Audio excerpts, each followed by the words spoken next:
আমরা অবশেষে চলে এসেছি সেই যেখানে ভিডিও করার আকাঙ্ক্ষায় চলে এসেছি সেখানে। এই দেখুন তালাবদ্ধ ঘরটা, কয়টা তালা দেখুন।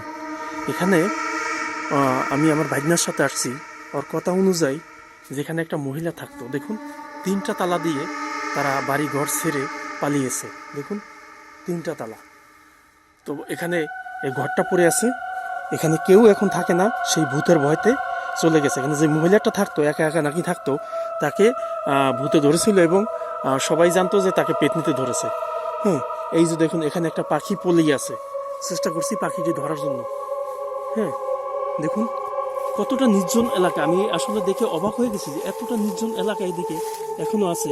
এই যে পাখিটি মনে হয় কেউ গুলতি মেরেছে, সম্ভবত কেউ গুলতি মেরেছে। দেখুন পাখিটি আসলে অসুস্থ হয়ে গেছে, এই যে ডাকতেছে পাখিটি, আমাকে ঠোকর দিয়ে ধরেছে।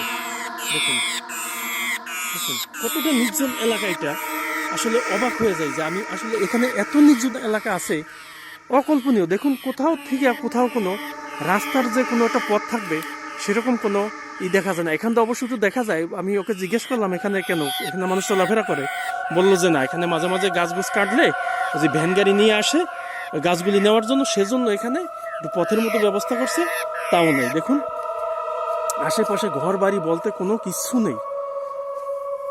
এখানেই রাত্রে আসতে চেয়েছিলাম কিন্তু সাহস পাইনি, পরে আর ওই দূরে এসে দেখলাম যে ক্যামেরায় শুধু অন্ধকার আর অন্ধকার দেখা যাচ্ছে।